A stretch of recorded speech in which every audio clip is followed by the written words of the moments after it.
अब flow charts को बनाने से पहले हमें उनके कुछ कंपोनेंट्स को सीखना होगा।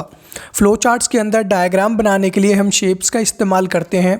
तो डिफरेंट शेप्स के लिए अलग अलग मीनिंग होते हैं फ्लो चार्ट्स के अंदर, एंड उन्हीं शेप्स को हम एक्सप्लोर कर रहे होंगे। सबसे पहली शेप जिसकी हम बात करेंगे वो है एक ओवल, ये अंडाकार शेप।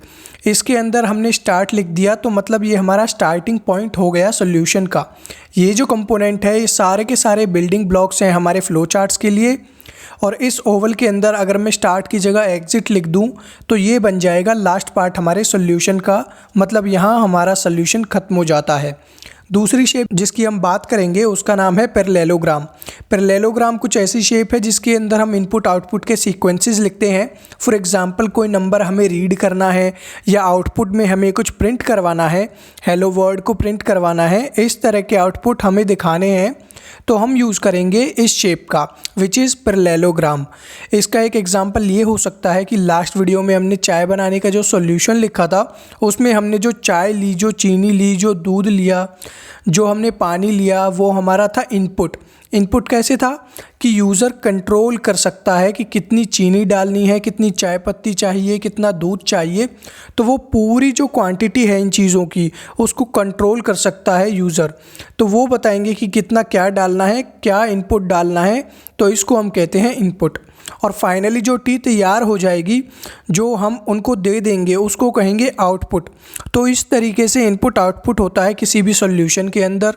इसका एक रियल लाइफ एग्जांपल क्या हो सकता है, जो भी हम फ़ोन चलाते हैं, जो भी हम लैपटॉप चलाते हैं, उसके अंदर एक चीज़ हम में से ऑलमोस्ट सभी यूज़ करते हैं, वो है गूगल सर्च। अब गूगल सर्च के अंदर हम क्या करते हैं, गूगल सर्च के अंदर हम कोई भी वर्ड टाइप कर देते हैं और गूगल सर्च क्या करके देता है, गूगल सर्च हमें उस वर्ड का मीनिंग रिटर्न करके देता है। तो एक तरीके से गूगल सर्च का भी अपना कुछ कोड होगा। इस कोड को हम कह सकते हैं कि ये सॉल्यूशन होगा एक प्रॉब्लम का।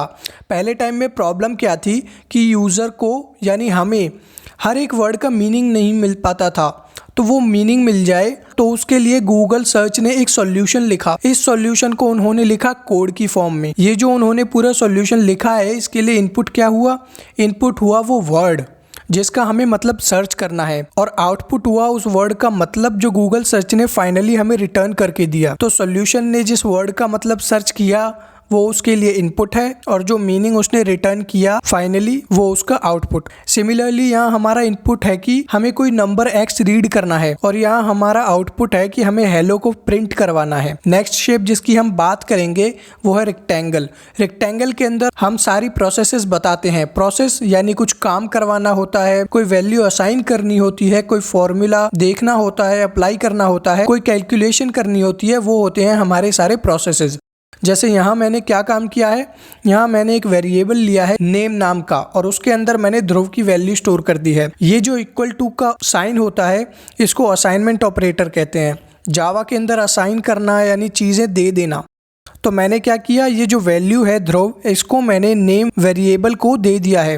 मैं यहाँ ये भी लिख सकता था a is equals to 10, b is equals to 20, a is equals to 10, मतलब 10 की वैल्यू को a को दे दिया, अब a की वैल्यू 10 हो गई है। इसके अलावा और क्या काम हो सकते हैं, रेक्टेंगल के अंदर मेरे प्रोसेस ब्लॉक के अंदर अगर मान लीजिए मुझे कैलकुलेट करना है दो नंबर्स का सम, तो मैं कैसे करूँगा, मैं सिंपली लिख सकता हूँ sum is equals to a plus B.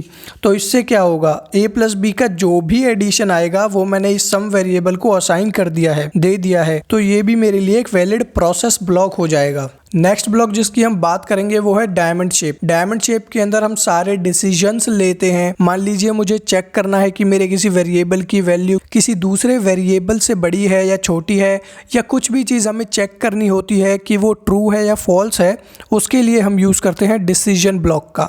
जैसे यहाँ पर मैंने चेक किया है कि इज मार्क्स ग्रेटर देन 33, मतलब मेरे जो मार्क्स आए हैं क्या वो 33 से बड़े हैं या नहीं। तो ये जो डिसीजन ब्लॉक है वो मुझे दो ही आंसर दे सकता है, या तो यस या फिर नो। अगर यस होगा तो उस केस में मैं प्रिंट करवा सकता हूँ पास, और जिस केस में नो होगा उस केस में मैं प्रिंट करवा सकता हूँ फेल। तो अगर मेरे मार्क्स ग्रेटर देन है 33 से तो पास प्रिंट हो जाएगा, और लेस देन है 33 से तो फेल प्रिंट हो जाएगा। और ये पास और फेल मुझे कैसे ब्लॉक में प्रिंट करवाने हैं, ये मुझे प्रिंट करवाने हैं अपने पैरेललोग्राम में, क्योंकि ये क्या है, ये एक तरीके से आउटपुट है, वो आउटपुट जो मुझे प्रोग्राम को देना है, और इनको हम कहेंगे कि ये हमारी ब्रांच ब्रांचेस हैं। तो दो ब्रांचेस निकलती हैं डिसीजन ब्लॉक से, एक होती है येस वाली ब्रांच और एक होती है नो वाली ब्रांच। और ये जो सारे के सारे कंपोनेंट्स हैं इनको हम कनेक्ट करते हैं यूजिंग एरोज। तो इनको हम कहते हैं arrows. They act as a connector between the components और different shapes of the diagram और फ्लो चार्ट।